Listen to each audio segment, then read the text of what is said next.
welcome to the FASD Learning Series. Today's session is Cognitive Interventions for Individuals with FASD with Carmen Rasmussen and Jackie Pye. Before I introduce the ladies, I just want to go through a few housekeeping reminders and tips with everyone. Again, just make sure your microphones are muted. If you experience any technical problems during the session, coming off mute isn't going to help you. You'll have to let your local site contact know or technical person, and then they'll follow up accordingly. We're going to do a question period towards the end, so you'll have the opportunity to ask some questions to the presenters. Then, if you are shy or come up with questions after the session's over, their contact information is at the back of the handout, so you can ask your questions that way. Evaluations for the session will also be emailed out to everyone. As long as you filled in the sign-in sheet and it got returned to me. So just make sure that you filled it out and that someone has faxed it back to me. Fax number is on the bottom of the sign-in sheet, and then we'll get those evaluations out to you right away. So I'll introduce Jackie and Carmen now. So Carmen is an assistant professor in the Department of Pediatrics and a member of the Center for Neuroscience at the University of Alberta. She is also a research affiliate at the Glenrose Rehabilitation Hospital. Jacqueline Pye is a registered psychologist specializing in neuropsychological assessment and an assistant professor in educational psychology at the University of Alberta. Dr. Pye has also worked with the Glenrose Rehabilitation Hospital's FASD diagnostic team. So please join me in welcoming Carmen and Jacquie. Thank you. Good morning. So thank you all for joining us this morning. I'm going to start by just overviewing the presentation Carmen and I are going to do today. I'm just going to mention a couple of things very briefly about FASD itself, a little bit about cognitive interventions in general, what we're talking about when we talk about cognitive interventions. Carmen's going to review for us a number of interventions specific to cognitive functioning, including math, language, memory, and executive functioning. I'm then going to speak a little bit about attention process training, and specifically use of computer interventions or computer approaches to intervention, and review one study that we are in the process of and have recently completed a pilot. So we'll give you sort of specific information about that study at the end. So that's sort of the game plan for the day. Getting us started, telling us what we already know when we talk about fetal alcohol spectrum disorder. We are talking about an individual who has been prenatally exposed to alcohol.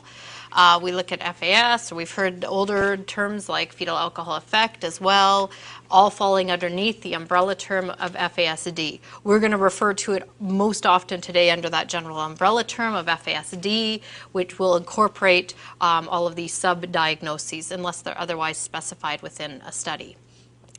FASD refers to individuals with physical, mental, behavioral, or learning disabilities as a result of this prenatal alcohol exposure. So just to establish this starting ground. Again, something we wanted to draw attention to, because our presentation today is on cognitive interventions, we really want to emphasize that while FASD does present with some physical aspects or growth and face dysmorphology, one of the real substantial parts of this is damage to the central nervous system, and specifically the brain. As a result, cognitive functioning such as language, math, and memory are impaired. That is why we gear some of our interventions towards that. FASD is very prevalent and very expensive in Canada. I'm not going to go through this slide, but I want to just point you to it to say again, it is important that we look at how we invest in intervention for this population, cognitive interventions being one approach, because this is really costly, and the more that we can do to intervene and impact the lives of these individuals who are affected by FASD, the more we're going to see positive outcomes, and we're going to see this money going towards positive outcomes as opposed to reactive, let's catch up kind of approaches. So cognitive intervention. When we talk about cognitive intervention, the idea itself generally originates from brain injury literature and brain rehabilitation work. That's where it comes from, which is why it's a good fit when we talk about the FASD population, because we're talking about a group of individuals who have been prenatally exposed to alcohol and therefore have incurred a brain injury as a result of that prenatal alcohol exposure. So one of the places or one of the information sources we've turned to say, how do we respond to this? How do we develop appropriate interventions? Is the brain rehabilitation field that looks at how do we intervene with, and in this case, in the case of our presentation, we'll be focusing largely on children and adolescents. So how do we respond to the needs of children and adolescents with FASD, and how can the literature about children and adolescents with a traumatic brain injury inform what we do with the FASD population? So there's been some learning that has come from that area. When we look at cognitive interventions, there's two sort of areas or two kind of schools of thought. There's sort of the traditional school of thought, which we'll talk about a few studies that fit within this idea. In the traditional school of thought with cognitive intervention, we're talking about interventions that are focusing on the underlying impairment. There is an impairment in memory. We need to try to fix this aspect of memory. We want to restore cognitive function as best we can. Restoring doesn't mean fixing, curing, repairing, things like that. It means trying to improve, to restore as much as we can. So when we talk about cognitive interventions, right off the blocks, I want to really emphasize that we're not talking about curative approaches here. We're talking about approaches that improve functioning somewhat, and it'll be different for different individuals. But we are looking at doing our best to restore as much cognitive function as we can when we talk about this. In addition to actually restoring that cognitive function, traditional approaches have also expanded to talk about compensatory strategies, how we can create environmental support to some degree to support the restoring of those cognitive functions.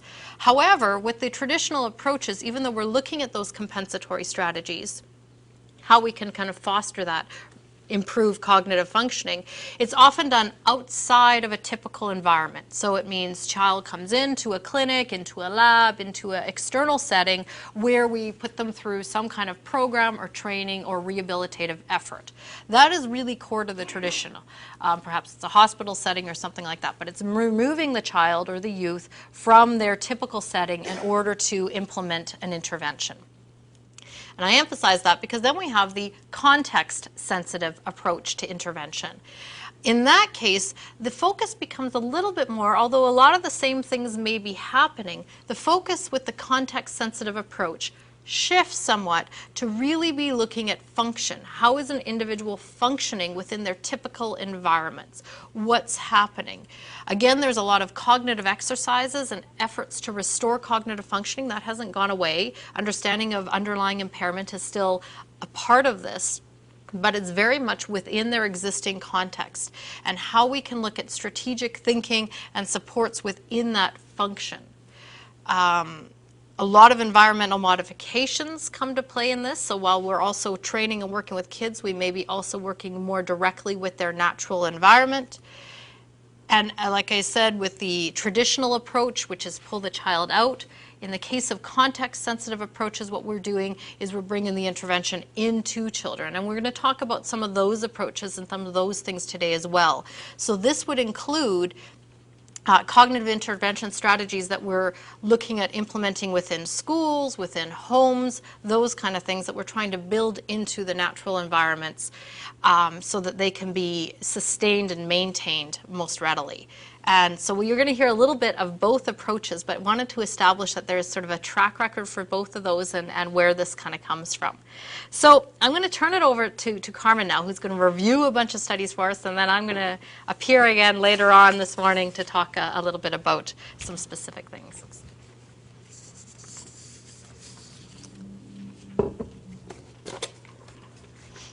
Okay, thanks, Jackie. What I'm going to do is I'm going to review some studies that have been conducted looking at different cognitive interventions for children with FASD. The first one I'm going to talk about is a math intervention. It turns out that math actually happens to be one of the most significant areas of deficit for children with FASD. There's quite a bit of research looking at math in children with FASD now, and we find that as compared to other academic areas, of course, children with FASD struggle in many aspects of school.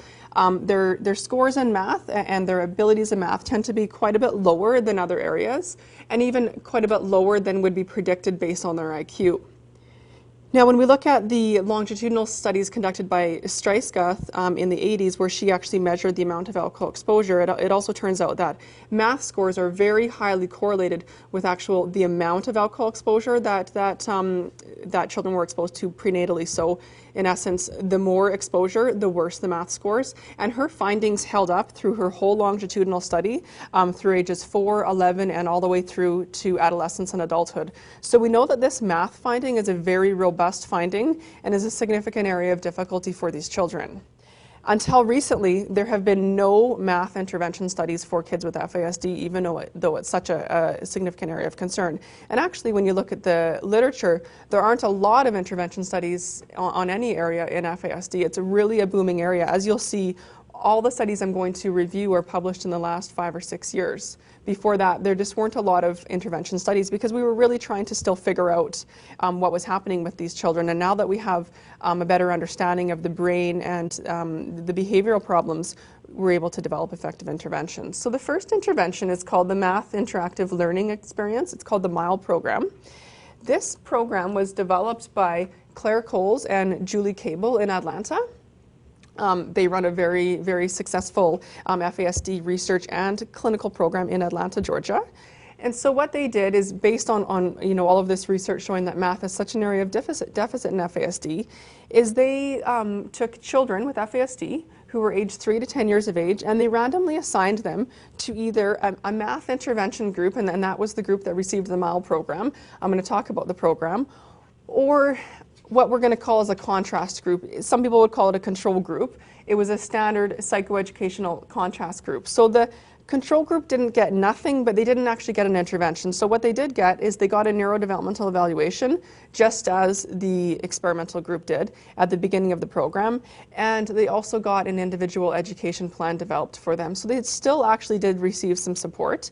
And we like to see this in a lot of the intervention research, that the control group isn't just getting nothing. We know because with random assignment and whatnot, you want to have some benefits for the control group if you can.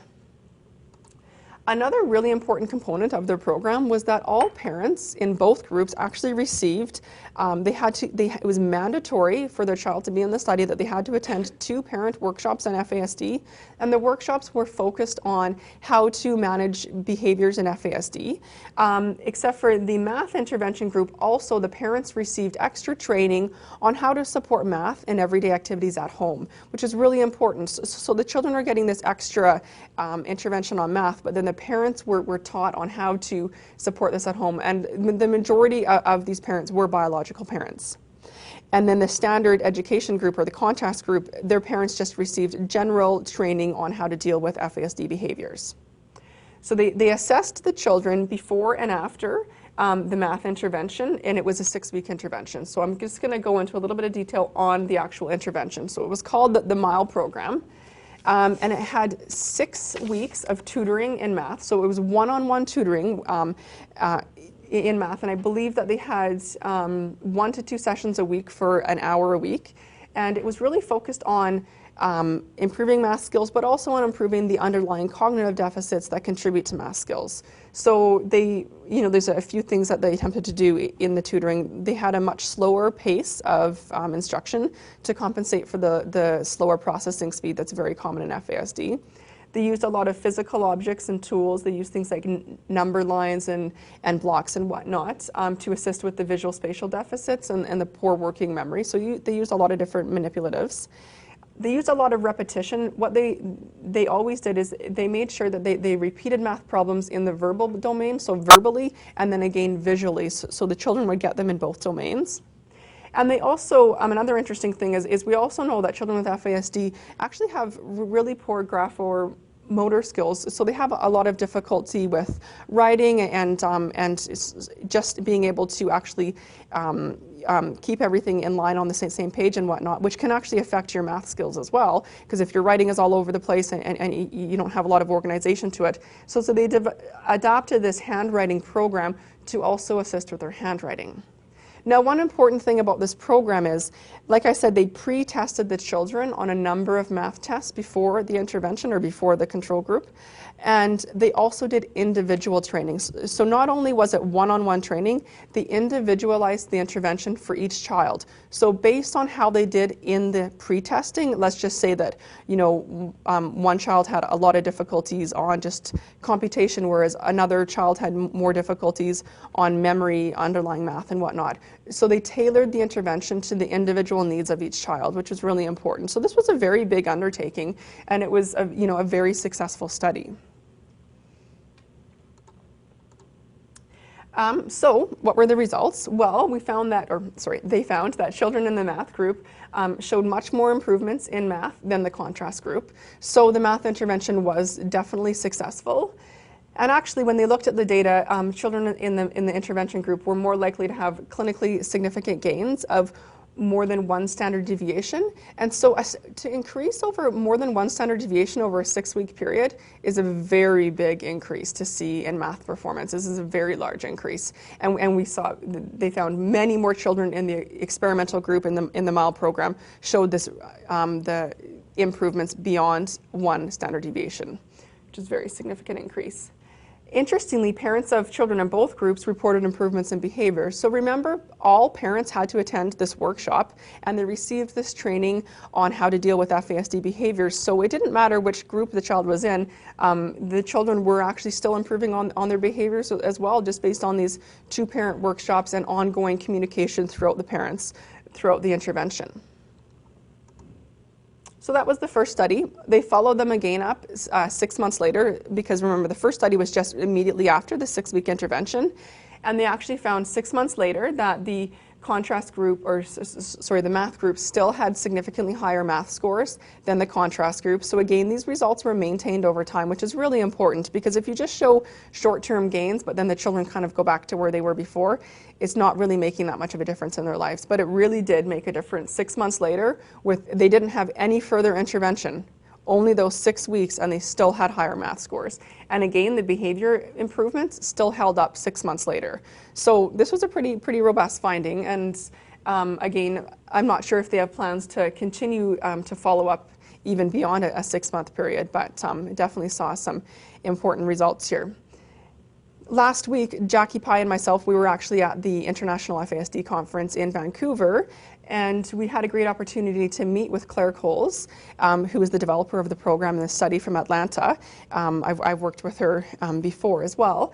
And we are actually now applying for a grant to bring the math program to Alberta and to do a study this fall, looking at the MILE program in an Alberta sample. We're going to make some changes to the study. We're actually, what they did in their study is they had the children come in to the lab to do the training, to do the intervention. We're actually going to do the interventions in the school. We think it's a lot easier for the families here not to have to drive their child into the Glen Rose or the university where they have to pay $10 for parking, and all these things. So we're actually going to do the intervention in the school. We'll just take the child out of class. And one thing that they noticed in their study is that they thought even having slightly more sessions would be more beneficial, so we're going to look at that. And another thing that we're actually going to do is we want to do something even more with the control group.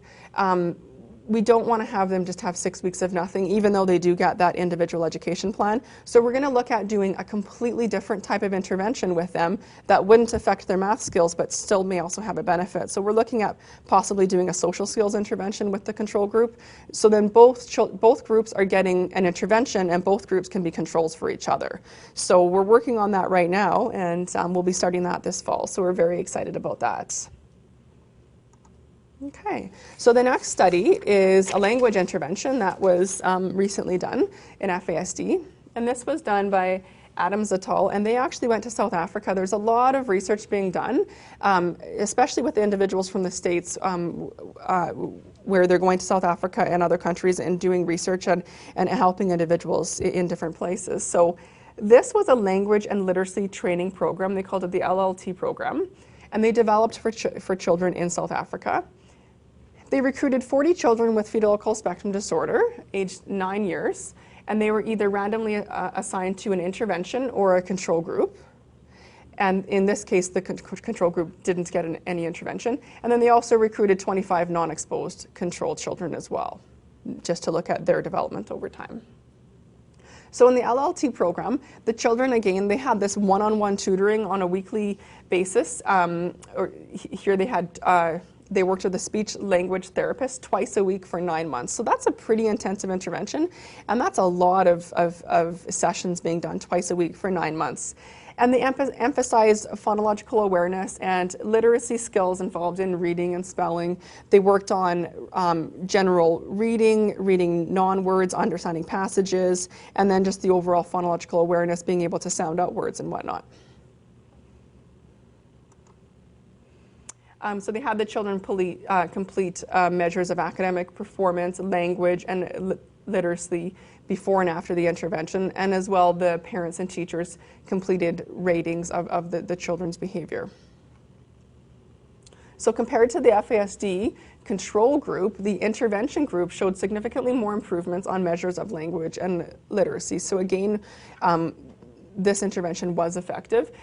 They showed specific improvements on things like syllable manipulation, letter sound knowledge, understanding and being able to write letters, word reading, non-word reading, and spelling. So the improvements were on a number of language and literacy skills, not just on one skill. And so that's quite important to show that it was very comprehensive improvements. The intervention, the FASD control, and the non-exposed control groups showed similar changes on other measures of academic achievement. So this is important to show that the intervention group was only improving on those areas that were directly targeted by the intervention, but they actually showed similar rates of improvement in other areas, let's just say math and science and whatnot, that you wouldn't expect to be impacted as much by the intervention. So this was another great study to really show that this intervention was very effective. And I haven't talked with them. I'm not sure what their plans are with it, or if they're planning on doing further follow-up or extending it to other samples, but they had a pretty successful intervention here.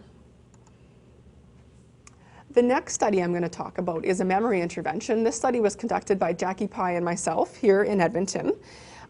We know that memory turns out to be a significant area of difficulty with kids with FASD, and particularly working memory is quite difficult for these children. So working memory is your immediate short-term memory. It's basically as you're remembering and processing what I'm saying right now. So if you have to remember a phone number, if you have to remember a grocery list, that's your immediate working memory. So we actually looked at whether or not teaching children with FASD how to verbally rehearse information would improve their memory performance. So what do you do when you're trying to remember a phone number? Typically what we do is repeat it over and over inside our head. That's the best way to other than writing it down if we don't have a pen, to remember it in order to recall it later. So, and rehearsal is actually a very natural phenomena that happens in development. Children start to spontaneously rehearse around the age of 7 years of age. Under age 7, most children aren't rehearsing information, or they're not doing it consistently, but around 6, 7 is when normally developing children start to rehearse information on their own. And they develop this strategy on their own. People don't usually teach them that they have to rehearse information. It just kind of comes naturally that they learn to do this. So there actually is a huge literature of research on rehearsal training in other disabilities. So in children with Down syndrome, for instance, there's a lot of research showing that if you just simply teach them how to rehearse information, their memory improves quite a bit. So what we did is we took a study that was published in children with Down syndrome, and then we replicated the procedure, but with children with FASD, to see again if this would improve their memory. So we used a standardized procedure that had been already published on.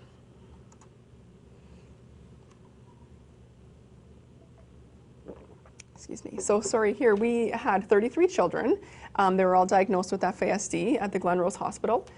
And we looked at ages 4 to 11. We took a larger age span because, one, we wanted to look at whether or not teaching rehearsal would actually be effective for children under that age 7 who wouldn't actually be spontaneously rehearsing on their own. And again, we wanted to go above that age as well because, of course, we know that children with FASD are delayed in their development in many areas, so potentially many children that were 10 or 11 may not be rehearsing on their own as well.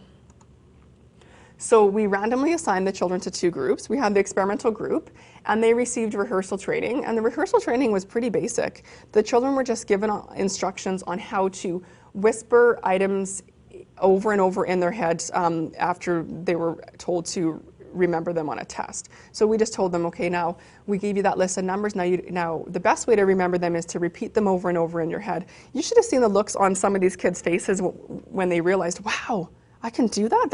I mean, it's just such an easy, simple strategy, but when you tell the kids about it, so many of the kids did not know how to do this until we told them about it. And then the control group received no training. So this is what the design looks like. We had a pre-test that was done on day one, where we pre-tested the memory of children in both groups. So they completed a very basic digit span task, which is one of the most standard tests of working memory. So in this test, you start with a list of two numbers, and I would say them to the child. So I would say 1 and then 4, and then the child would have to repeat them back to me after a slight delay. And you increase it up until the child is no longer able to repeat the numbers. Most adults can do 7 to 9 numbers from their immediate memory.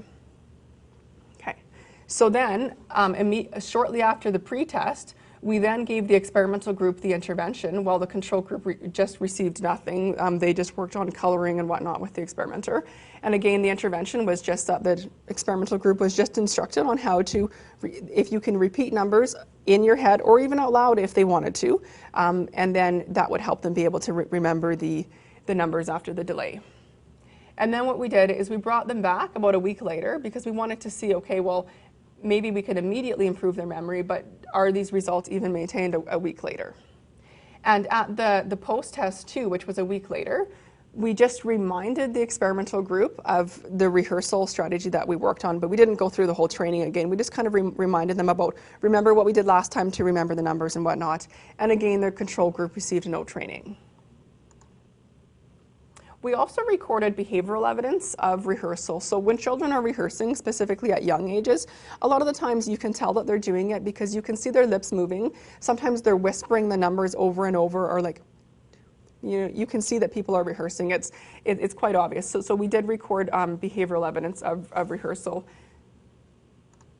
Okay. So what we found is exactly kind of what we expected here. Is we found that the experimental group, at the pre-test, both groups were pretty similar on their memory performance. There wasn't a significant difference, but the experimental group improved significantly over the 3 sessions, whereas the control group showed no improvement. If anything, their performance got slightly worse.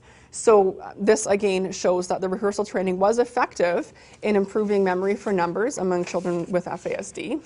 Now, what was really interesting is age was not correlated with whether or not the children showed an increase in their memory span. So it's not like only the older kids caught on to the rehearsal strategy and improved their memory. We actually found the effect occurred across all of the ages within the experimental group. So even this means then that even very young children under the age of 6 and 7, who you wouldn't expect to be spontaneously using rehearsal, benefited from the strategy. So it's something that we can actually be teaching children at a young age. Now, when we look at the behavioral evidence of showing rehearsal, these results are again pretty compelling. What we see here, this is the percentage of children that were showing behavioral evidence of rehearsal. They were either moving their lips, repeating the numbers, quietly under their breath and whatnot. So at pre-test, we see, around 10% of children were doing this, because some children, particularly those ones that were maybe the older children, were already doing a little bit of rehearsal on their own.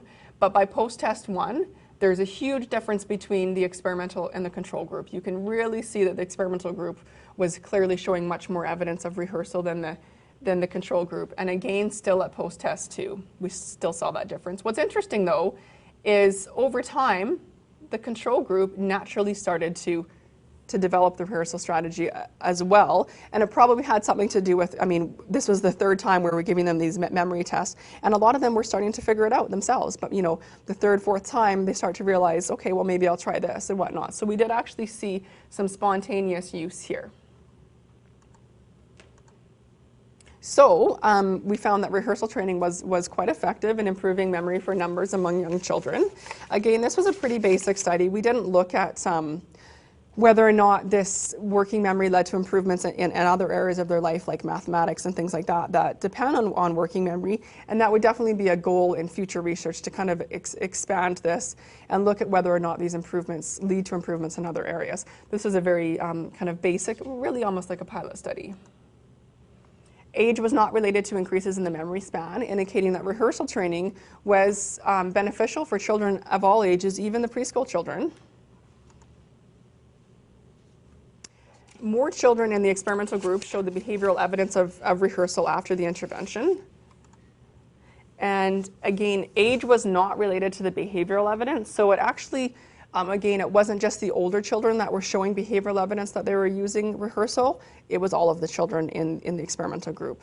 The only thing that age was related to is, what I didn't mention, is we also asked the children after they did the task, we asked them what they did to remember the items, and the older children were better able to articulate that they were using rehearsal. Even though even the young children were still doing it, they weren't as able to articulate that they were using this strategy, which again, you would kind of expect that older children would probably be better at that. Okay, so that brings us to the end of the memory training study. Now I'm going to talk about an executive functioning intervention. This intervention wasn't done with children with FASD. It was done with low-income children in Head Start programs in the United States. But it's a very, very novel and important intervention, and it can be definitely applied to FASD, and we're actually looking at, hopefully looking at applying some of these techniques and doing a study similar to this with FASD in Edmonton as well. So executive functions are those higher order cognitive processes. They involve things like the inhibition, set shifting. That's the ability to switch from one cognitive task to another cognitive task without interference. Working memory is also a component of executive functioning. Planning, organizing, decision making, and fluency is the ability to rapidly produce responses to answers. Again, children, adults with FASD and PE are impaired on almost all of these executive functions. There's a lot of research on executive functioning in FASD now, and again, it is a significant area of difficulty. I'm sure everybody here has heard about executive functioning difficulties in FASD, problems with decision making and understanding consequences and whatnot, and planning, which all fall under this executive functioning term. And we actually know that executive functions are mediated by the frontal lobe of the brain. There's a lot of brain imaging research to show that. And prenatal alcohol exposure negatively affects the developing prefrontal cortex. So there's a lot of research now showing that children with FASD have smaller frontal lobes, they have fewer neurons in their frontal lobes, and they may have less activation on certain tasks in their frontal lobes. So there is direct evidence showing that there's damage to the frontal lobe caused by prenatal alcohol exposure, and then that in turn leads to these executive functioning difficulties. So executive functioning is a very important aspect of our lives. We're using it every day. And so, you know, it's important not just for these specific executive functions here, but it's also highly correlated with academic achievement. So children that have higher executive functioning skills tend to do better in school. It's also linked to problems with social functioning and mental health, and I'm sure you guys can see the connection here. Not being able to understand the consequences and plan ahead, and you know, this can lead to a lot of problems functioning in society. Getting in trouble with the law can lead to mental health difficulties, and a lot of these are the social problems that we tend to see in adolescents with FASD.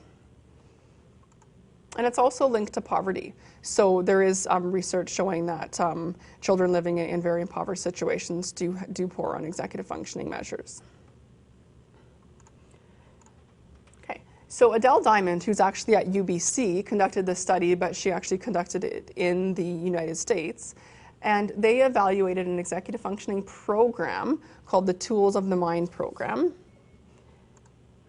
And what they did is they took 147 preschoolers who were basically in low-income urban preschools, basically like a Head Start program, and they randomly assigned the actual classes, not the children, but the classes that they were in, to either receiving this Tools of the Mind intervention, which I'm going to go into a lot of detail on the intervention, so don't worry, I'll tell you what they did, or they had the other classes that just didn't receive any extra training. And the Tools of the Mind intervention was designed to support executive functioning in the everyday classroom. So it was a classroom-wide intervention rather than all the other interventions I've been talking about were individual tutoring interventions.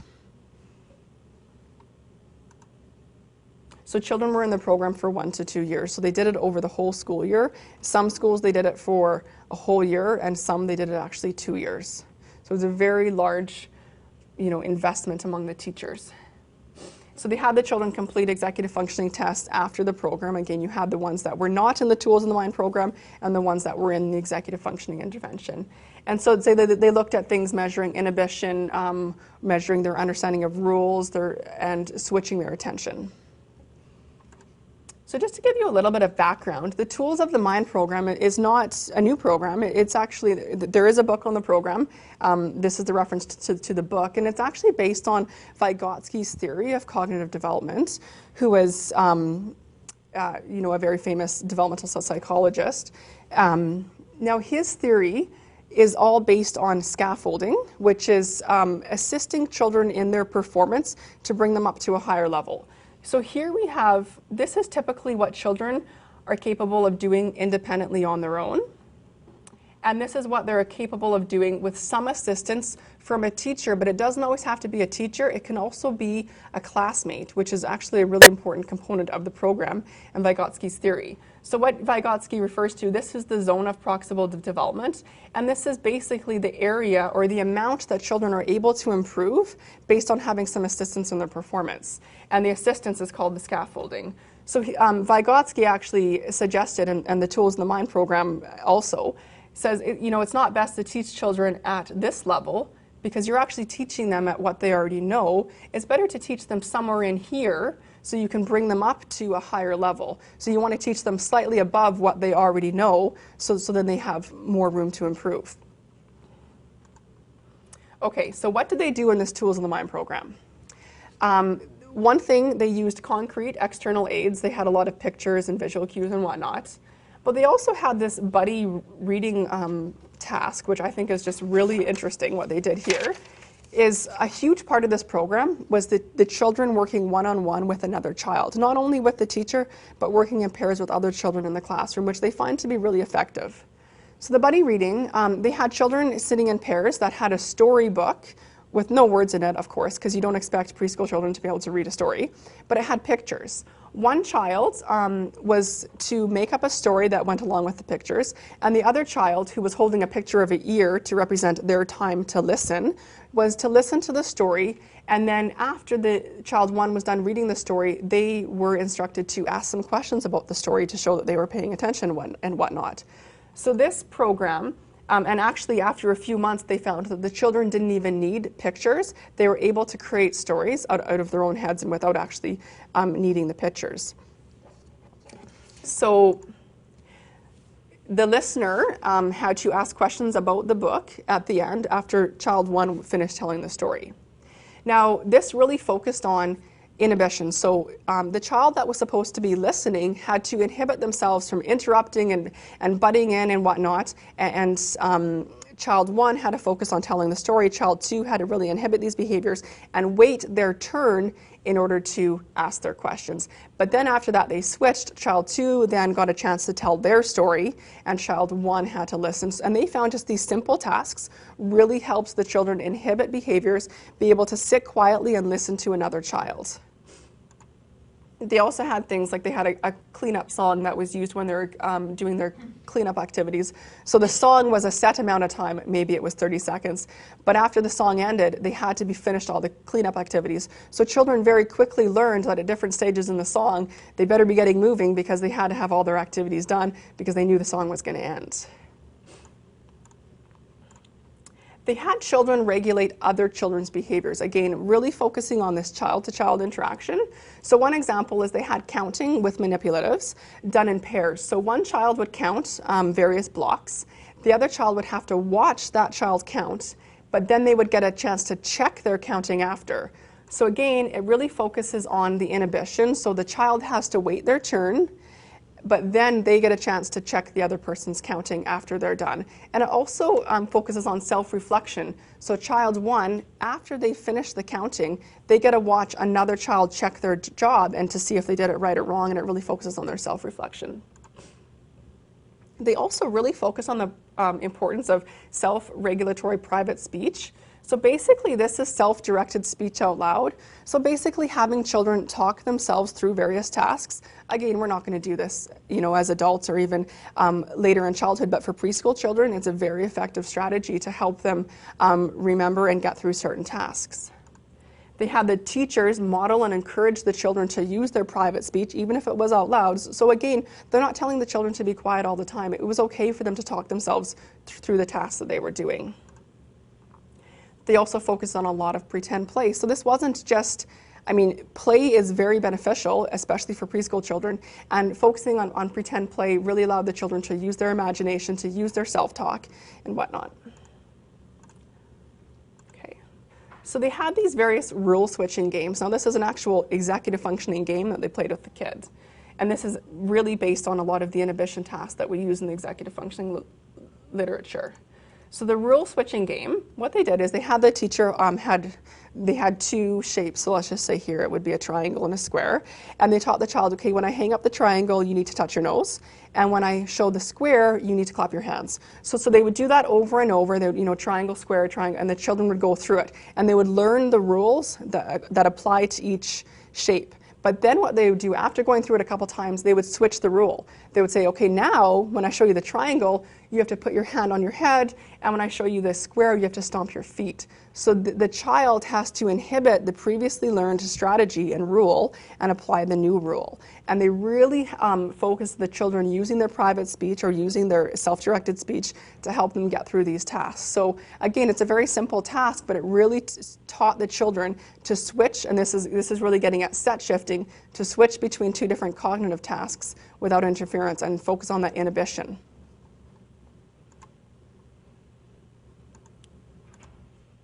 They also had the children participate in mature dramatic play. So the children were actually instructed to think and plan a play scenario ahead of time. So they weren't just said, okay, just go free play. They had to think and plan out what they were going to do. So they could plan out scenarios of, being in a spaceship or just, any different scenario they wanted to plan out. But they had to think about it ahead of time, plan out what they were going to do, and then act out the scenario. So this really focused on their planning. You wouldn't think that a 3- and 4-year-old would be able to do much planning, but they were actually very successful at this.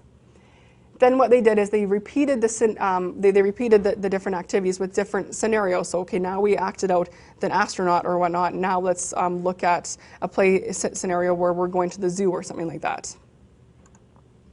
So it really focused on the children thinking ahead, using their private speech to talk about the scenario and their planning. And they also focused on their memory because they had to remember their role in the scenario and what they were supposed to be doing.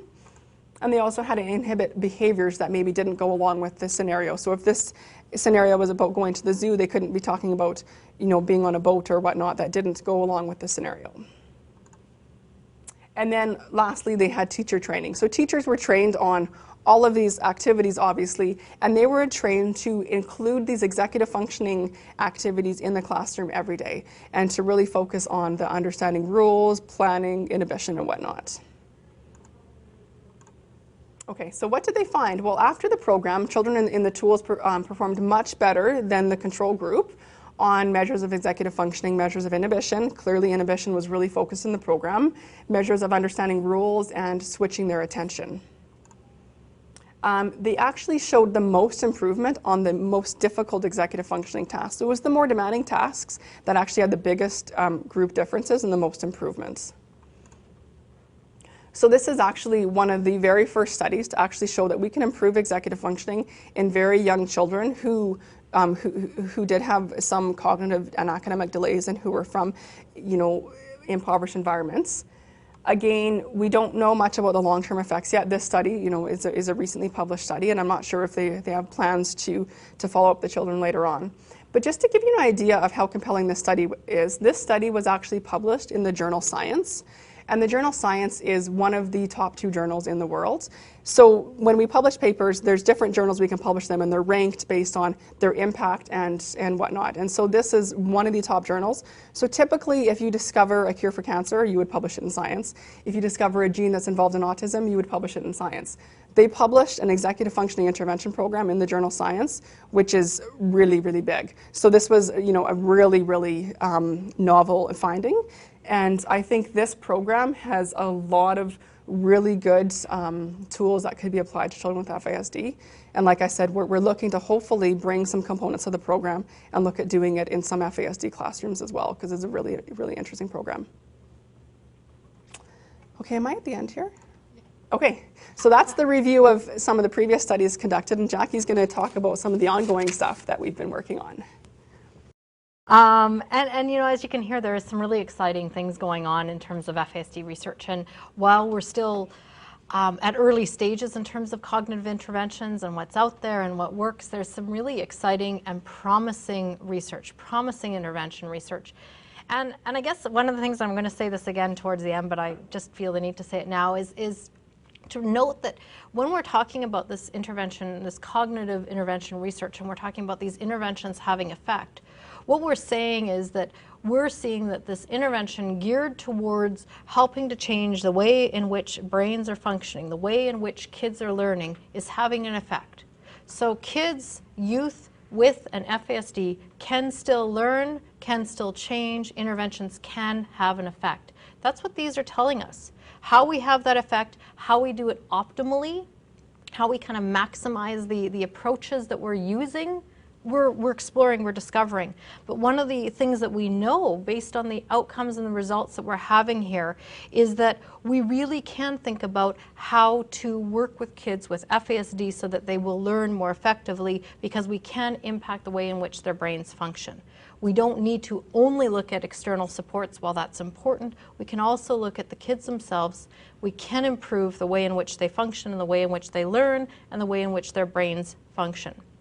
That's exciting, that's promising, and it speaks to change. We just want to think about how can we best maximize that potential. So I just thought I wanted to kind of bring that emphasis in as I was listening to Carmen, because I think that, you know, these are the kids who are showing this change, and yes, the interventions are we want to maximize them, but there's tremendous potential in this population. We just need to kind of figure out how best to work with these individuals.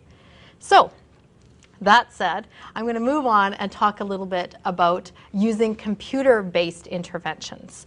So I'm going to say a little bit about the computer-based interventions. I'm going to talk about one specific computer tool that we've been using. I'm going to talk about some of the research we've done with this tool and what kind of impact it's having and why we think it's having an impact. So we're going to kind of look at this focus for a little bit here now. Part of the reason we want to talk about talking about computer-based interventions is they're becoming quite popular. Whether you look at things like even some of the Wii, you can go on the Wii and do all these brain training activities now. There's a lot that's out there, and there are a lot of big claims going on. And it's easy to look at these claims and think, oh, this is the greatest thing in the world. I could just buy my kid this, put them in front of this, and this might help them.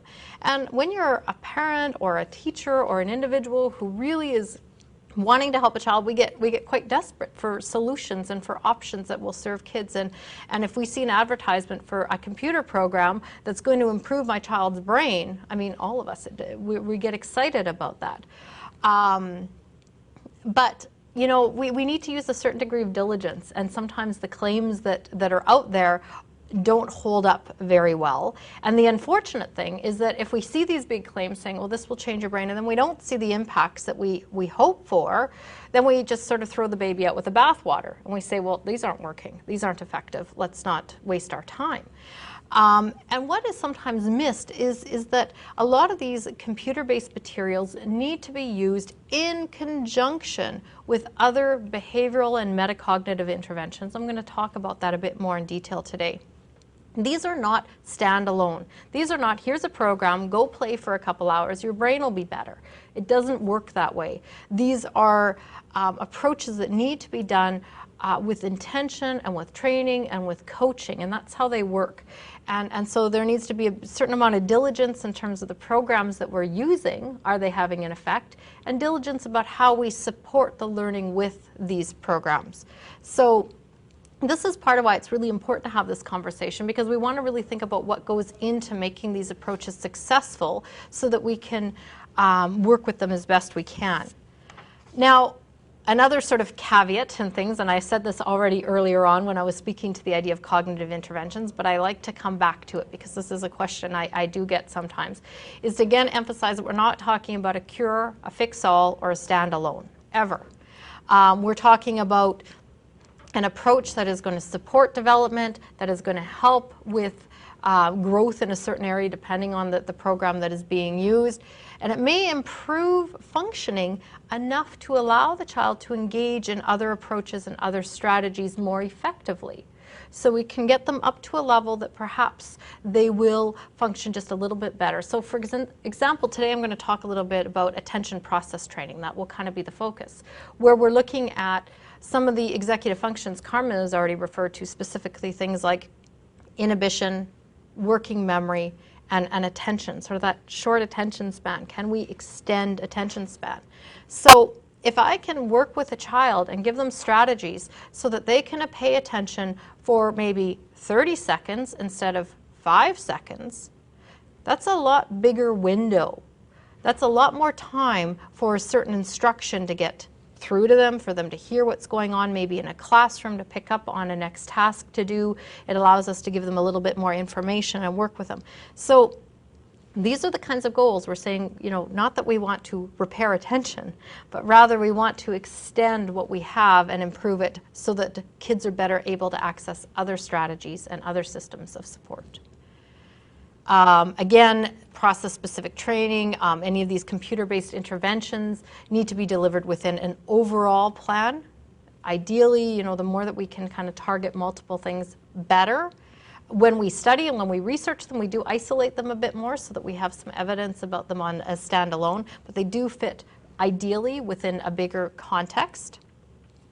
And one of the great things and the interesting things, and I'll talk about this more today, is that not only with these kinds of programs can we see improvement in actual brain function, you know, attention spans that maybe are extending or getting a little bit longer, for example, but we also see some increased sense of self-esteem. So there are other sort of more subtle effects that seem to come through as kids begin to see their ability. They say, I sat for this much time instead of this much time, or I went this much time before I needed to be told to be quiet, or my teacher only had to say be quiet 3 times today instead of 33 times today.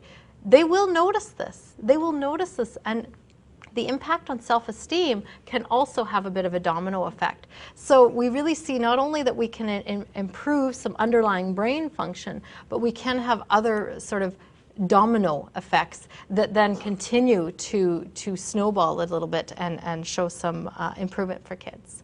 So just some overall statements. I'm going to talk a little bit about one computer program today called Cognitive Carnival. This program was developed at the University of Victoria by Dr. Kim Kearns and her team there, who are fantastic and understand computers in a way that I never will.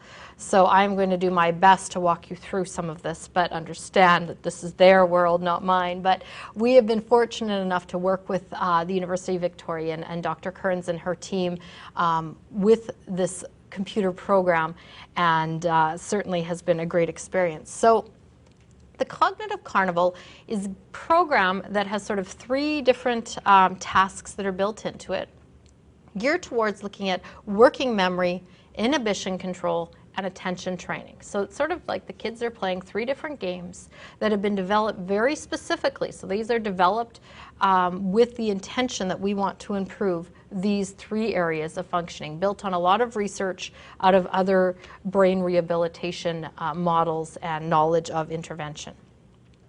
There's 3 games, as I said. The kids play these games with an Xbox controller, so it's fun. They're going at it, and they're pushing buttons and joysticks, and they like that. The games are hierarchically organized by difficulty. I'm going to just walk you through each of the games a little bit today, just to give you an idea of the kinds of things that the kids do. They get both internal and external rewards throughout the gameplay. They're hearing things from their intervention coach, and I'm going to talk to you about those coaches as we talk about scaffolding as we kind of keep going here today. So I will come back to a lot of that. But there's also rewards within the game, so they get trophy cases, and they collect trophies, and they get to go in and check their trophy room when they want. So there's a lot of feedback in these games. There's a high level of accuracy required. So really what these kids are needing to do is acquire a certain degree of competency at each level of play before they can advance to the next level of play. And we want at least 90% to have a sense that they have enough competency to then move to the next level of play where the difficulty is increased, because we want them to have enough skill set that they can have success at that next level of difficulty. Levels can be retried as many times as necessary, and sometimes they are retried lots and lots and lots and lots and lots, and kids do get kind of stuck and do find that there are some levels that become very challenging for them.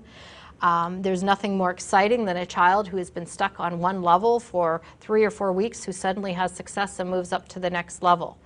Wow, are they excited. And you know what, we can get them there, and there is some good strategies and supports that the interventionists are using with them to help them manage their frustration as they're kind of stuck, deal with that, and then advance to the next level.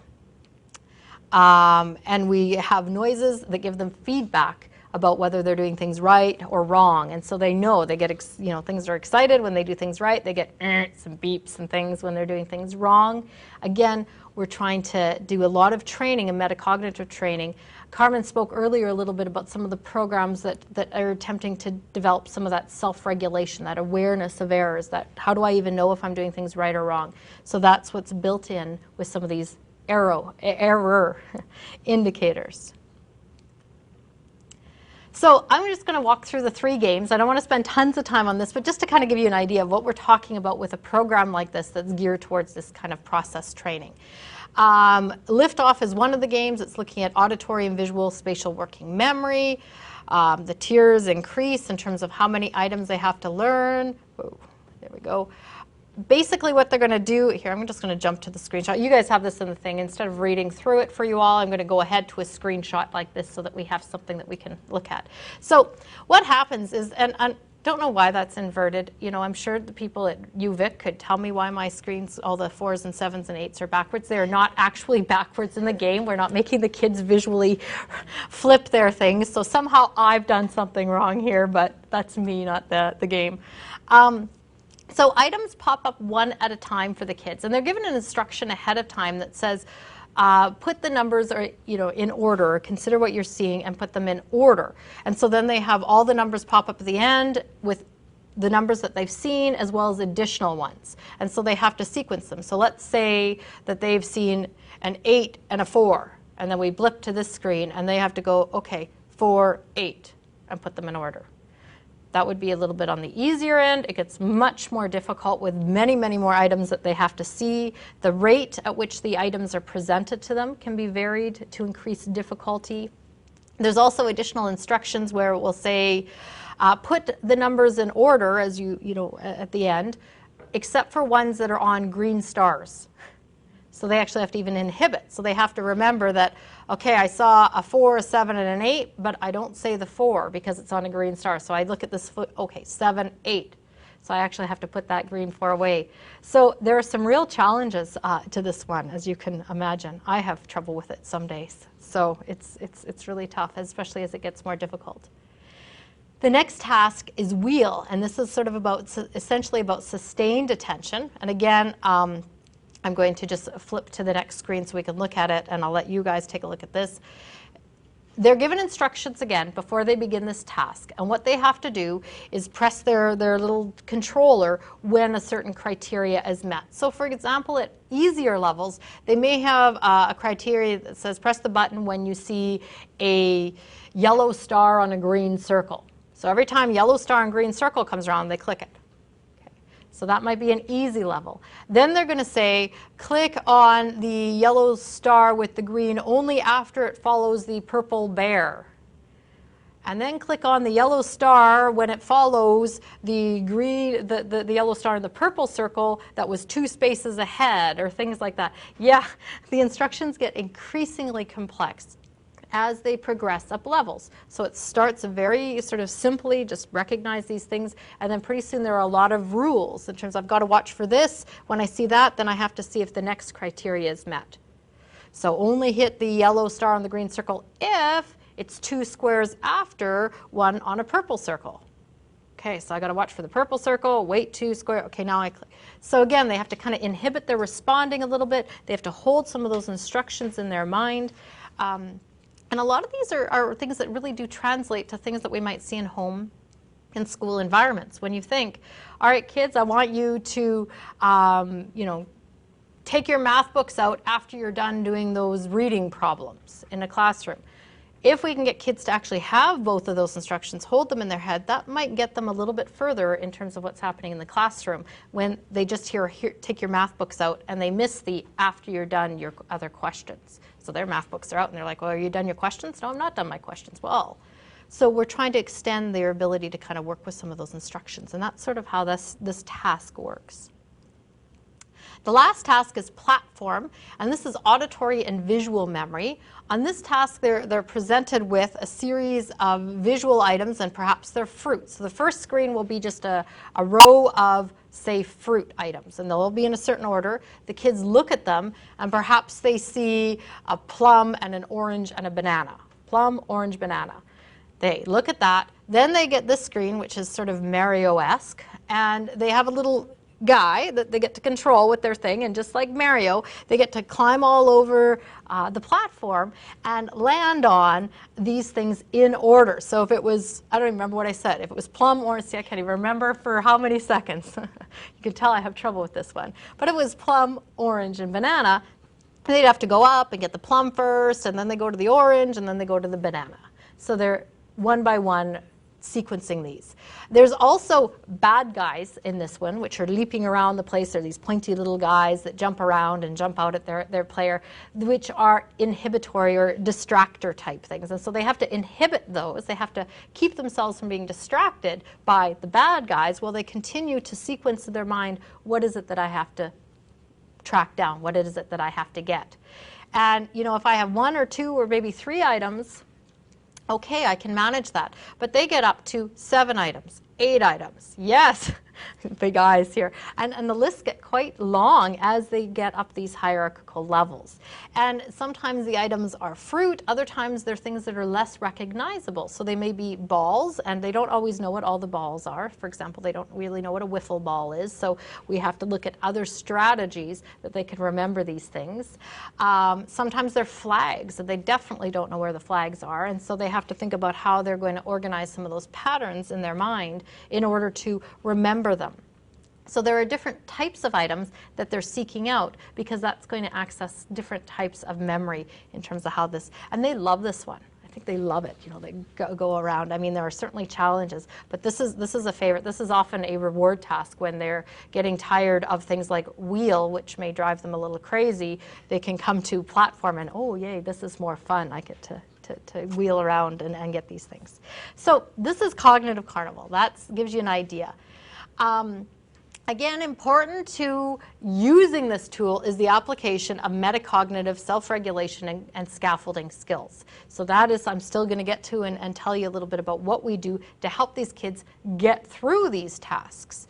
Because simply putting them in front of the computer and saying, read these instructions and do liftoff and wheel and platform, first of all, they're not nearly exciting enough these days for the kids to want to do that for long, and it would be frustrating for them. So what we do is we really support them in the way in which they are approaching these tasks. Children are explicitly encouraged to make errors and learn from them.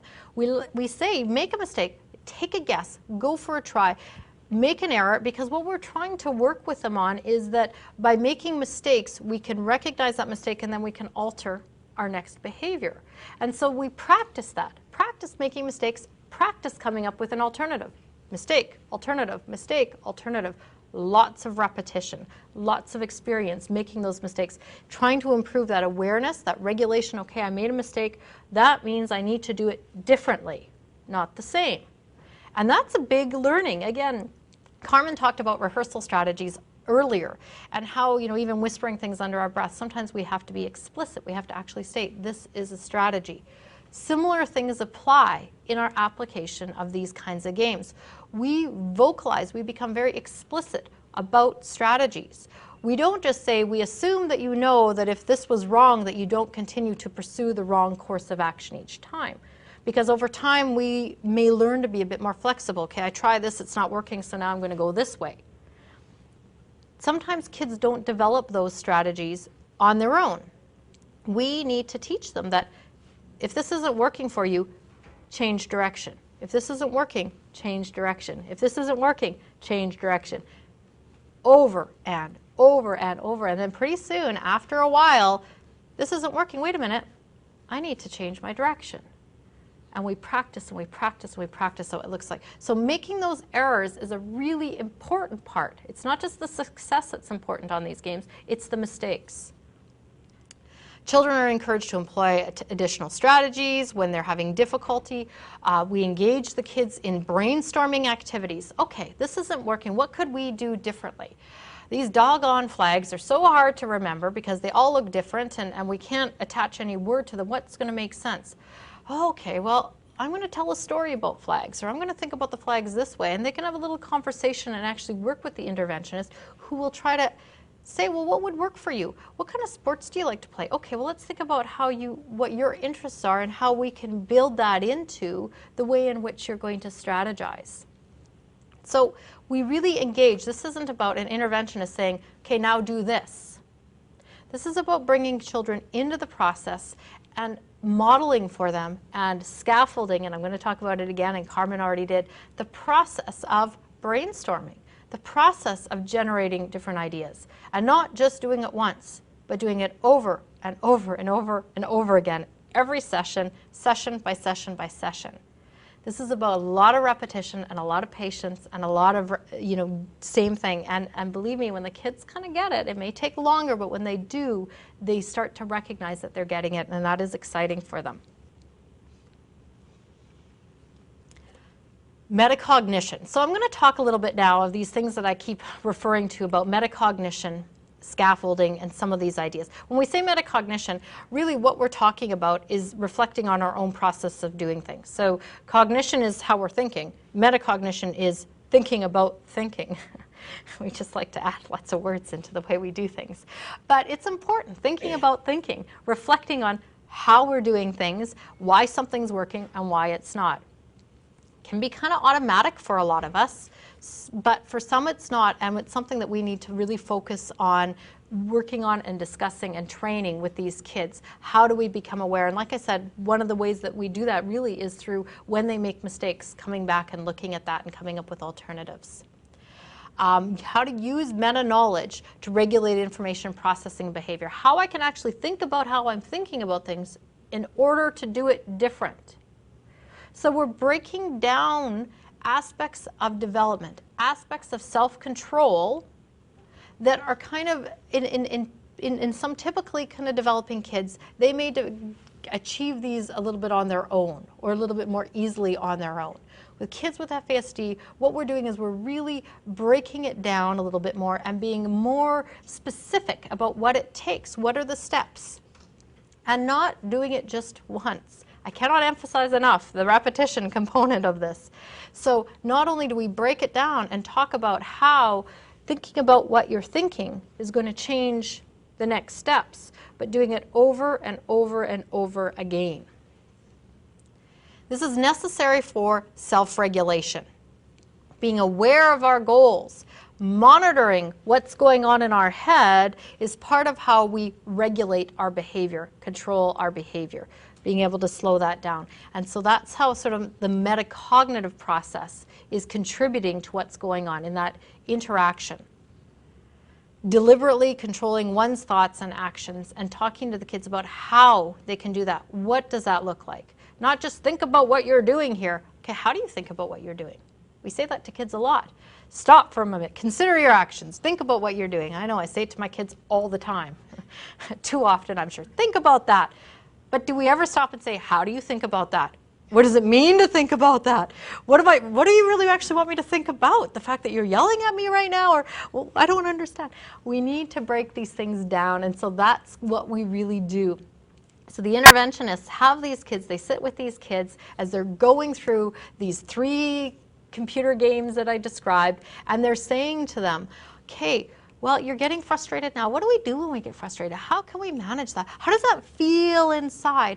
Okay, so what does it feel like if you do this? What does it feel like if we take a break and we stretch our arms? Oh, that feels good. Okay, so that's a strategy. Let me stretch my arms. Now let me go back and think about how I can do what I was doing differently. How can I remember these things differently? How can I approach this differently? Let's practice it. Let's try it. And so that's a lot of the process that goes on through the use of these games, really breaking it down. The scaffolding, back to Vygotsky, you've already heard a little bit about Vygotsky today. I'm not going to go over that. But the idea is to really scaffold the learning. And part of the games are set up like that, right? They're set up hierarchically to get a little bit more difficult when the kids are ready to advance. With the scaffolding, other really important things. We've got one-on-one arrangement. We have kids that are playing these games sitting with an interventionist who is supporting them and scaffolding their learning. That allows it to be very individualized. They can work with the kids because what's going to work for one child may not work for another child. What's going to help support memory in one child is not going to work for another child. Child by child, they're different. And so to tailor that, and that's part of that interactive process where you're talking to the kids, engaging the kids as you're working with them to find out where their strengths are, where their interests are, and how you can use those strengths to support their learning and support their process. Because the game is calibrated, it creates a certain scaffolding within the game. I've already talked a little bit about that. And we also see some fading in the use of scaffolding. So even though there's tremendous repetition over time, as we see things start to become a little bit more automatic, we'll back it off a little bit and focus on something differently. Perhaps later on there's some forgetting and we have to go back and do reminding and work with certain strategies again, and then slowly fades back again. So there's a process of fading in and fading out in terms of how that support is provided by the interventionists. Some of the strategies specifically that we use, we talked about rehearsal strategies already with Carmen, and this is really extracted from what we know, is being really specific about rehearsal strategies. Try repeating the numbers as you hear them. So they're on Liftoff, they've got these numbers going through, so we say to them, say the numbers under your voice, or say them out loud, or however you want. Repeat them out loud, practice repeating them over and over again. That's going to help you. We tell the kids that. We don't wait for them to figure it out on their own. We actually say, why don't you try doing it this way? Try repeating them over and over again. Try repeating them in like a song. Do you have a song you like? You know, and you're like A, B, C, so 3, 5, 6, 8, I don't know. Can we put it to music? Can we do it this way? How does that work for you? Does that help? Those are some of the strategies that the interventionists will use. Visualization. Can you picture the shapes in your mind? Maybe words and language aren't your thing, but maybe visualization is. So let's picture those. What does it look like in your mind? And again, just suggesting the idea is like, oh, okay, I can do that. Reducing speed. Getting them to take a little time to memorize before starting the level. So at the beginning of the level, they have sort of a list of numbers or the balls or things like that that are sitting there. For example, on the platform, you know, you've got all your fruit or something set out in front of you. The kids then get to click the button when they're ready to engage the game. They get to control that start point. So one of the things that we'll say is, hang on a minute, don't click it so fast. Let's spend a couple of minutes here and think about how you're doing it. So let's inhibit that immediate click and slow things down a little bit. And so that in itself is also really effective. And gradually kids get to the point where you can even see them. They're going, and they're stopping. You see the thumb just start to go, and it's like, wait a minute. Okay, I'm going to read these through a couple more times. Then I'm going to start. Guess what? They do better. If they can start to do those kind of strategies in the classroom where they just stop for a minute before leaping out of their desk and running out the door, they sit for just 5 seconds longer and repeat a couple of things over in their head, that can take them a little bit further. That can be real support. So this is the intervention. So that's the computer program. That's kind of how we use some of the metacognitive and scaffolding approaches. That's how it rolls out. So the question we then have is, all right, how do we use this with kids? Is it effective at all? And in what way can we maximize its effectiveness? This is where the research steps in, because we say, well, we've got the program, now how do we use it in a way that's going to be most effective? So first off, we did a pilot study in March to June of last year. This pilot study was done through Edmonton Public School Board, who were fantastic, wonderful, allowed us into their schools to work with these kids, which was amazing, and they continue to be amazing to work with. We're very fortunate. We had 18 students in the pilot study.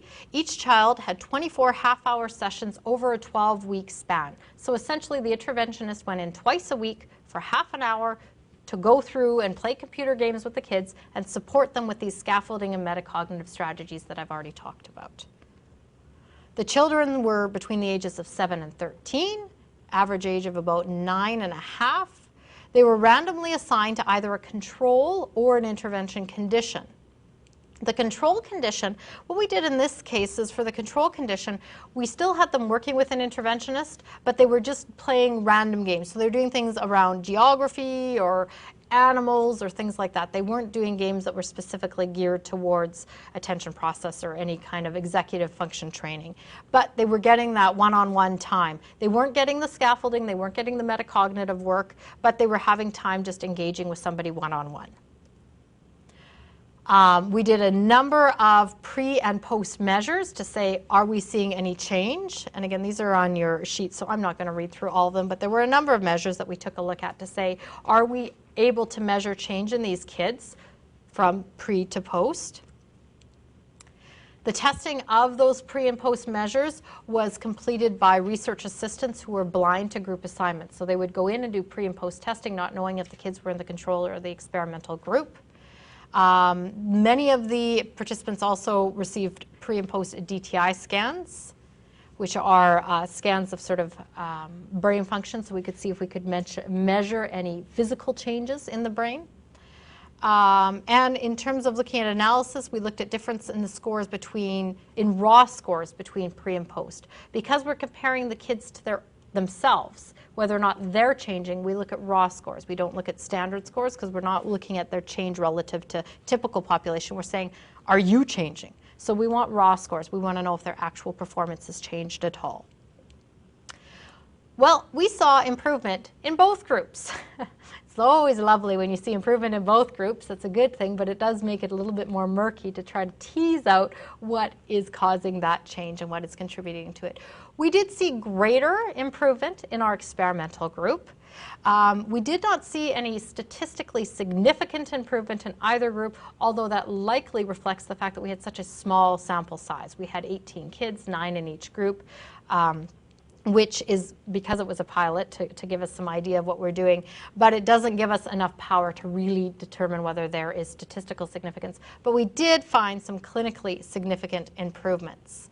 One of the areas that we saw improvements in both groups was in terms of their math performance. So we looked at math at pre and post points. Both groups showed some improvement.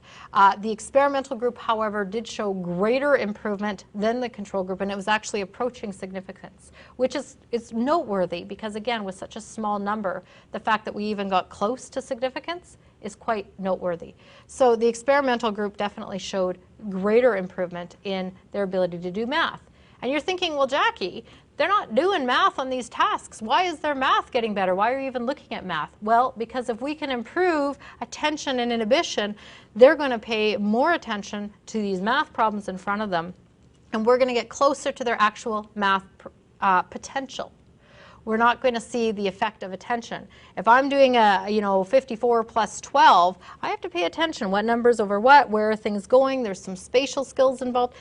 Those are the things that have practiced. And so what we're seeing here is an improvement based on the attentional components, the attentional requirements of these tasks.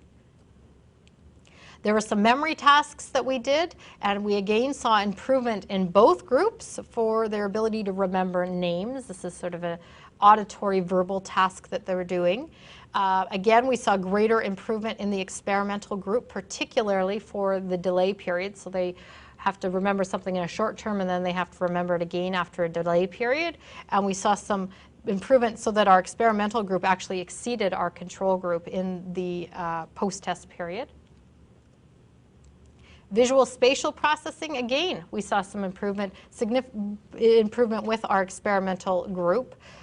In which they got stronger from pre to post. Visual spatial processing essentially has them looking at some arrows that are all pointed at a target, and they have to decide which arrow is actually most directly pointed at the target.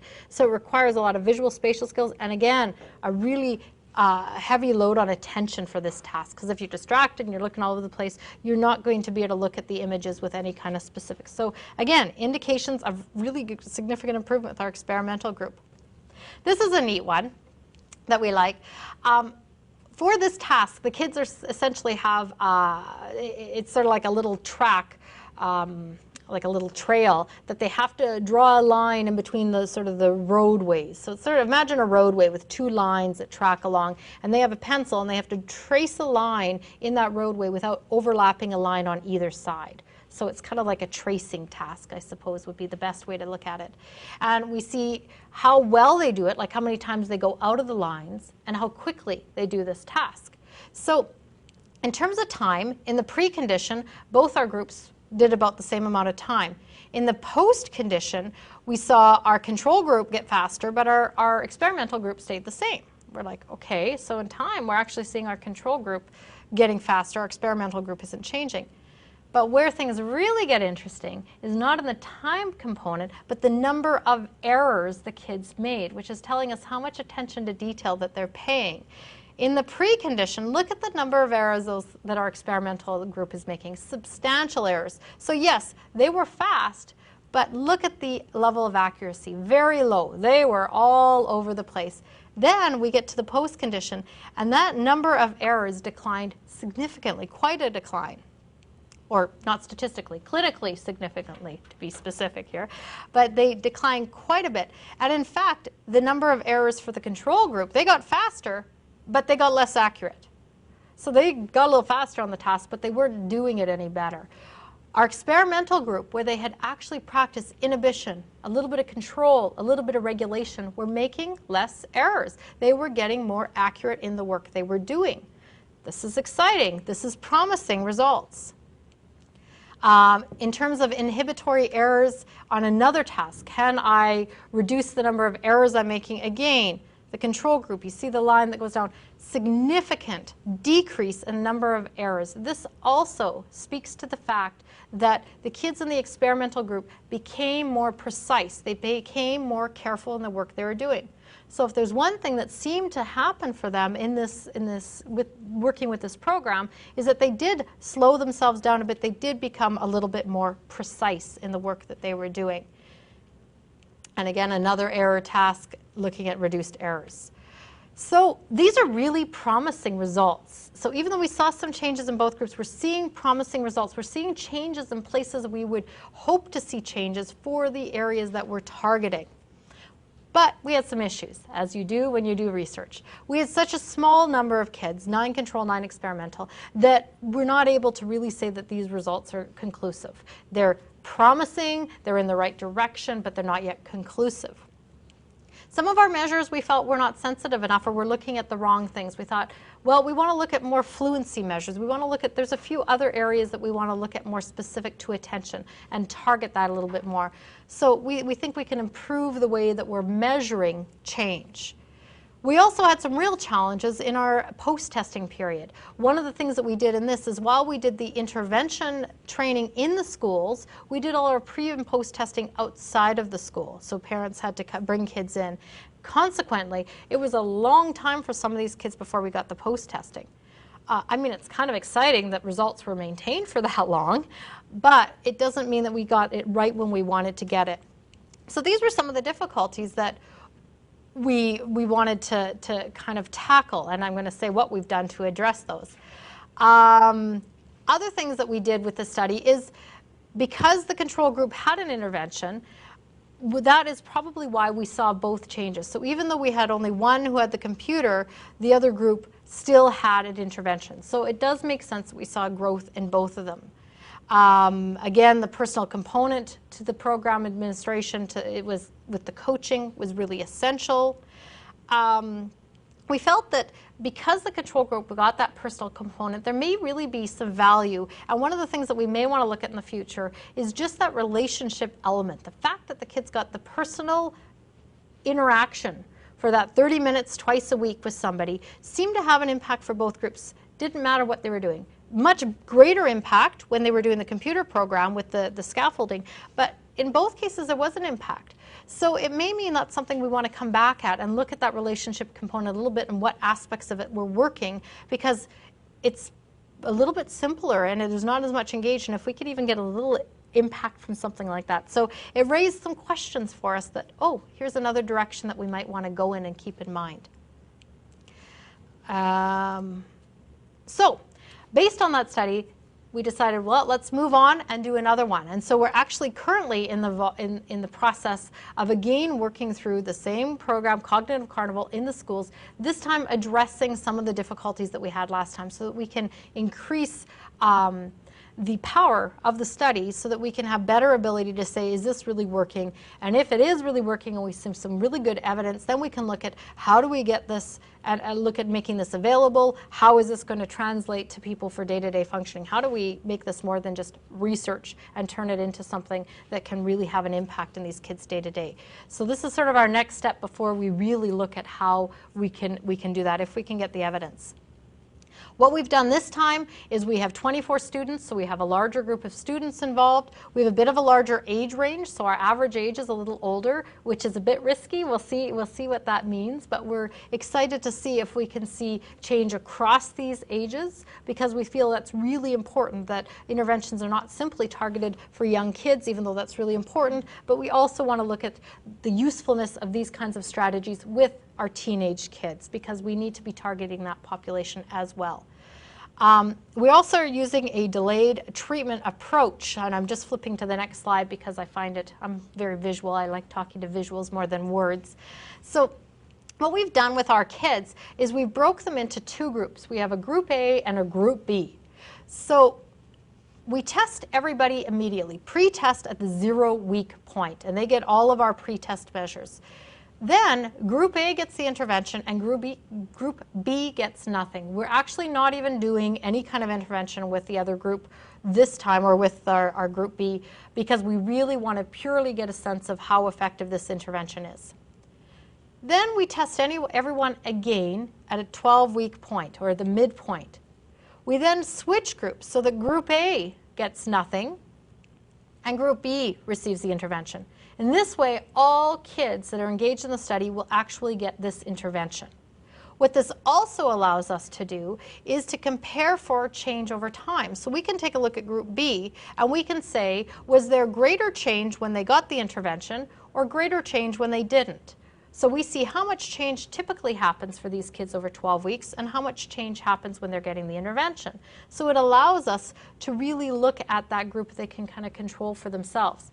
It also allows us to take a look at Group A and say, is that change maintained? If we see an impact, 12 weeks later, do we continue to see an impact? So the study not only allows us to look at a larger group of kids, 24 kids, from pre and post data, but we also have a chance to extract two subgroups, one that allows us to look at developmental change and one that also allows us to look at long-term or follow-up. So this is an exciting design, and we're hoping that this will really, by June when we're wrapping it up, we'll have some really good information that can help drive the possible implementation of this approach. Other things that we're doing this time, all the pre and post testing is being done in schools, so we can kind of control for that. Again, we're working with Edmonton Public School Board, who continue to be fantastic partners as we look at how something like this can work within a school environment, because ultimately we really do want to think about, if we find success here, we want to think about how is this going to roll out, because it's not enough for it to sit in a research world. Yes, we need to find the evidence so we could say go for it. Then we have to think about, okay, now how do we put this into practice? How do we actually make this accessible to people in schools, in homes, in communities? And I'm going to just skip this because I think I pretty much just talked about it all. See, I'm very visual. I like to talk to the pictures more than the words. We have a few new measures that we're using that are a little bit more sensitive.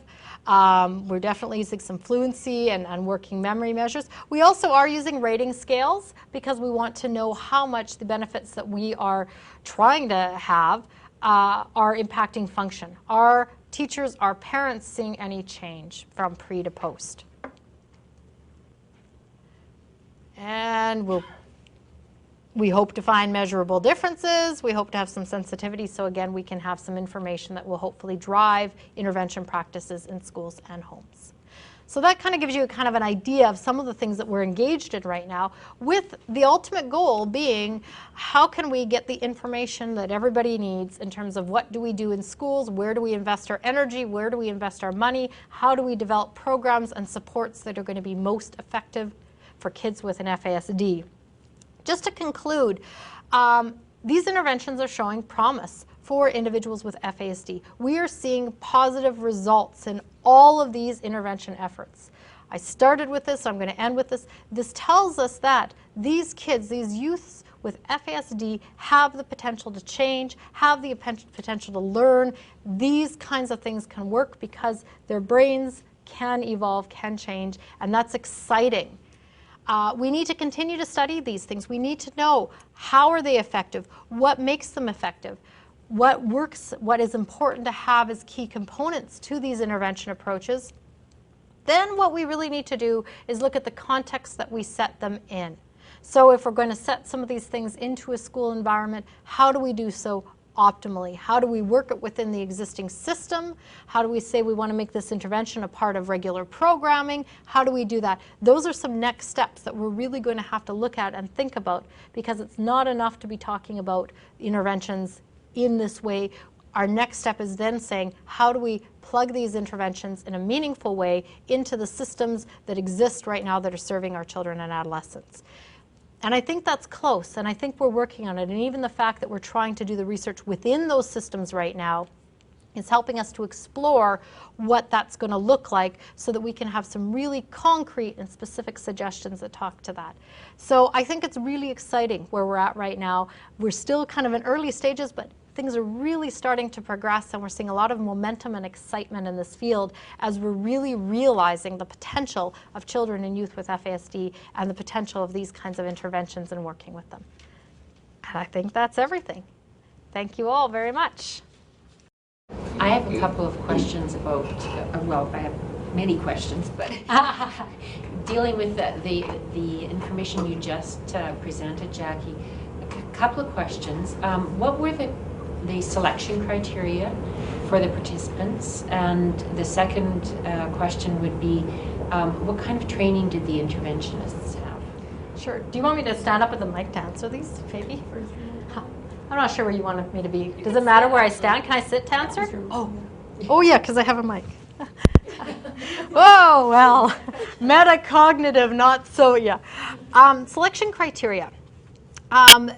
It initially started with the schools themselves. So we kind of worked with some existing people that I had worked with before to sort of start saying, is your school interested in participating in this? And one principal contacted the next principal, contacted the next principal. So the first step was sort of school identification in terms of schools and principals who are interested in being a part of this. And that became a bit of a snowball effect. As principals identified additional principals. We then went to the schools, and they would look through their files to identify children within their school who had been identified with an FASD. So that it was required that they would have a diagnosis of an FASD, something within the spectrum. And so once they identified whether or not they had any children in their school who were affected, it was a real challenge in some ways, because a lot of them said, oh, we really suspect this, or we think, or we believe. And we're like, you know what, I realize that we really want to use this intervention for all these kids, but for the sake of research, we can only, at this point in time, engage the kids who have an official and documented diagnosis of an FASD. Now, do you know if they had any comorbid conditions, such as mental health? Yeah, we do have, and we did collect that information. And where we had it, sometimes we don't have it as much as we would like within the school, because we're dependent on the school files. Where we could, we can go back and access some of that information. We definitely would have information more often around comorbid diagnoses like ADHD. because that is often one of the ones that's on the school records. When you're dealing with more internalizing disorders, like perhaps an anxiety or depressive disorder, not as likely captured on a school record, and so we were a little bit less information. We definitely... Is there any possibility you could collect that information in your next go-round? Simply because that would be powerful information for the children's mental health field. Absolutely, absolutely, Jean. Yeah, and we actually, what we've done and what we have with our forms is consent to access medical records with the kids. And so the research coordinator, yes, is going back and contacting diagnosing physicians and accessing specific information around diagnosis as well as comorbid conditions. So I think we're going to have better information this go around than we did the first go around. In part because we've just gotten a little bit, we've learned a few things, which is the nature of the pilot. Yeah, we've learned. And like I said, we're trying to be metacognitive about this. Yeah. The second question had to do with the training for the Right. interventionists. Yeah, we do training with them. So we set them up in terms of different strategies. We also do regular meetings, weekly meetings with the interventionists to talk about weekly or every 2 weeks, actually. Through the pilot, we were meeting weekly. Now, because it's the same interventionists as we had in the pilot, we're not meeting as often because they have the level of experience that they have. But certainly through the pilot, when they were still learning it and figuring it out, we met with them weekly and helped to provide them with, we said, well, what were your frustrations, what's working, what's not, and brainstorm between us as well, different approaches, because there's always unique problems that you never anticipate. We also work closely with the team at University of Victoria and the interventionists that they had there, who also mentored our interventionists here, because they had utilized the program in Victoria a little bit already. So we tried to really build in a lot of support. There's a lot of time invested in the coaching and the training piece. And that is a reality for what it would look like if it were to roll out into a system. And it's one of the challenges when we start to think about where will this program be best fit in terms of accessibility, because there's a training piece. So the interventionists with the control group were not trained to that extent? No, they were similarly trained. In fact, they were the same interventionists. So each of them carried some kids that were in the experimental group and some in the control group. So it was the same ones, but they weren't utilizing the same strategies. So with the experimental group, they were saying, well, try remembering it this way or try doing it. With the control group, there may be building a roller coaster. I think they were playing, build a roller coaster game. So they're just going, oh, that's fun. Oh, this is cool. Oh, that's neat. So it's supportive, and they were there, and they were friendly, and there was a relationship developed, but it wasn't specific to, oh, you're getting frustrated. How are we going to manage that? So it was much more relational than it was specifically about scaffolding and metacognitive skills. What background did they have, the interventionists themselves? Were they teachers or? Yeah, they all have bachelor level degrees. Typically in psychology. Yeah, in psychology. Some of them are students who are currently in master's program as well. Mm-hmm. So they're students, yeah. But minimum bachelor's degree, yeah. Thanks. Any other questions before we go? Can I ask you a question? Yeah, we'll go to the video From process next Graham now. Kirby? Yes, go ahead. Go ahead. You're reading on the Grand Prairie one? Yes. Okay. I would like in your slides if you would get rid of that FAE and PAE, that's archaic language, but it can be very confusing if in learning from the series somebody starts up with the outdated language. Just a moot point there. I also would like to know where to buy those games, the Carnival, the platform, the Liftoff, the wheel, because you can use them in many different settings, even in group homes, if we knew where to get a hold of them. To that list, you can add road racing, Super Mario, and there's one on family life which teaches more interaction within a family, which is excellent there. The others, I know how to get them, but not the ones you mentioned in your article here. I guess that was my main 2 points.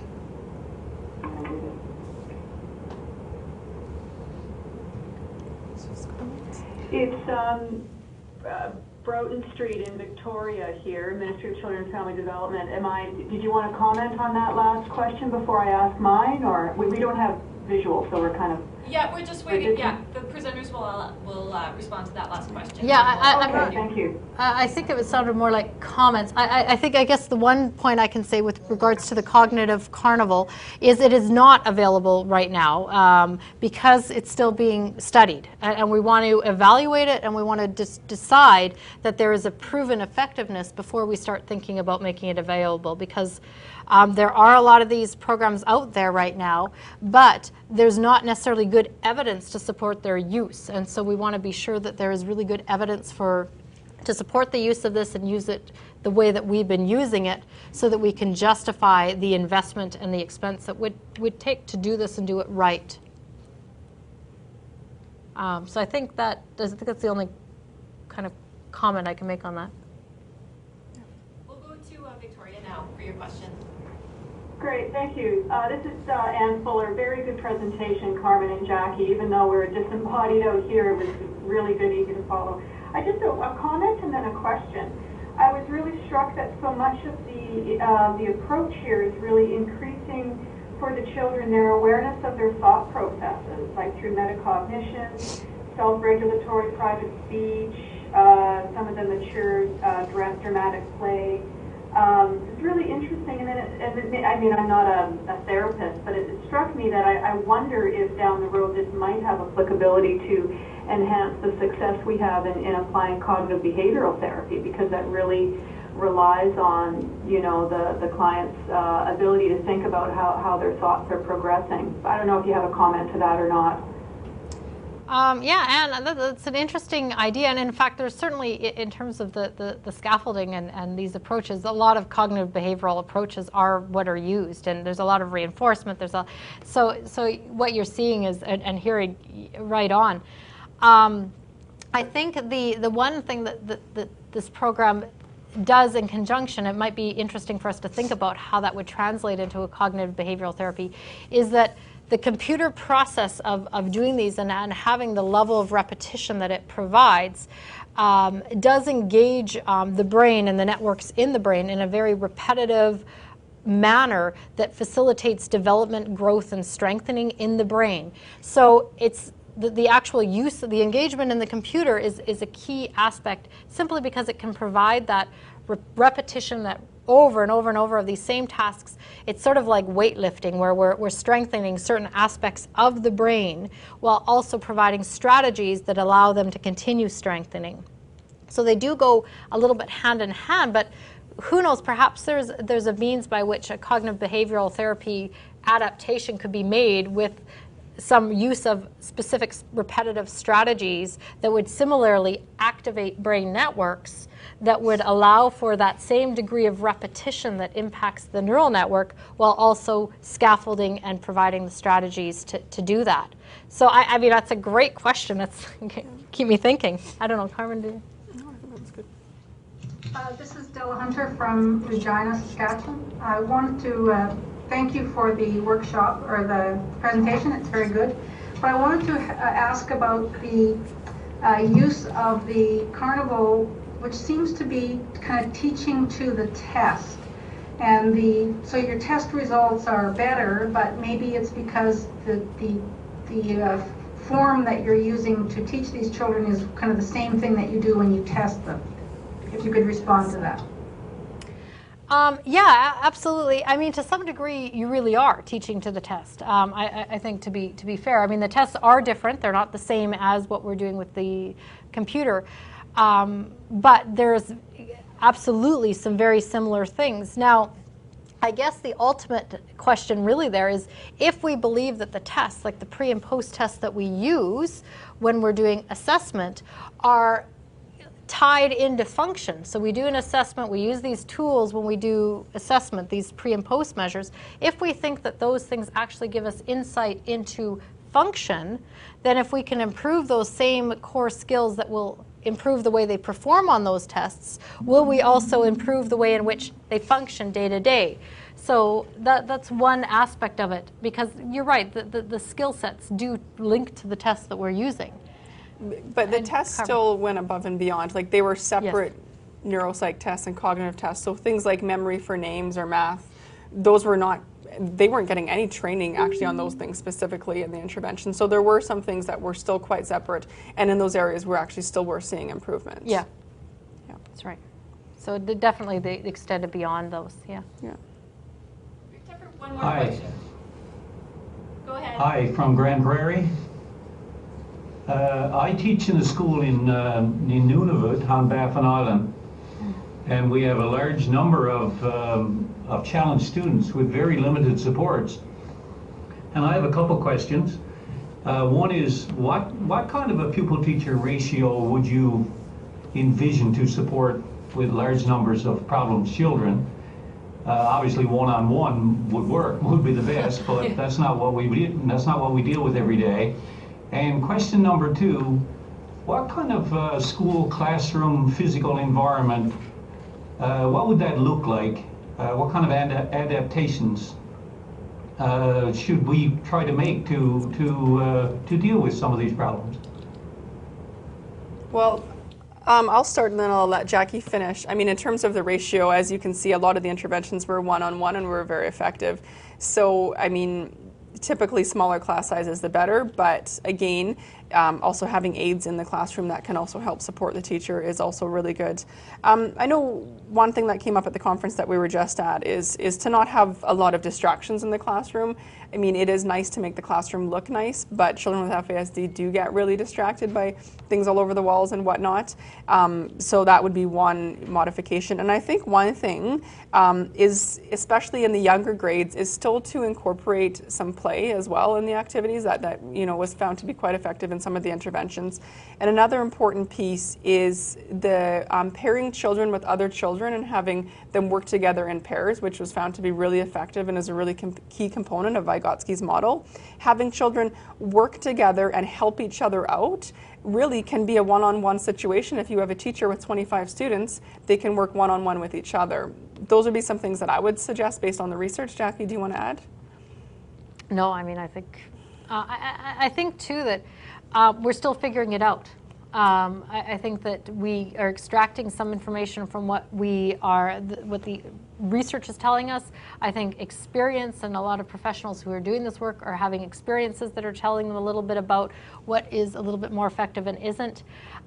We are also looking at, both Carmen and I, looking at classrooms and what we can do to start evaluating classroom success and measuring what contributes to a successful classroom for students with FASD, but that to date has not been done.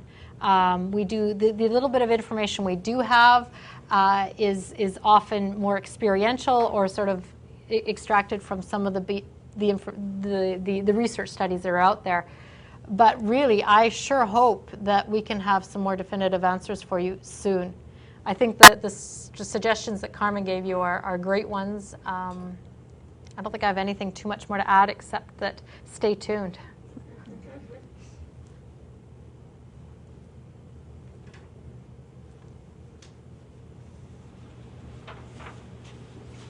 So I just want to thank you very much, Jackie and Carmen, for coming and speaking about cognitive interventions with us. The evaluations will be emailed out to you. Just get your name on that attendance sheet, fax it in, and we'll send the evaluations out right away. Your feedback's really important to us as well, so make sure you do the evaluations. Once you get them, it will come via email. Our next session is scheduled on March 23rd at 9 o'clock. The presenting location is the same one that we were in today at Oxbridge Place in Edmonton, and it's with a young woman named Candace, and she has FASD, and she'll be talking about her journey and experience and her approach to living with it. So thank you very much for coming today, everyone, and all the video conference sites, and we'll see you next time. Thanks.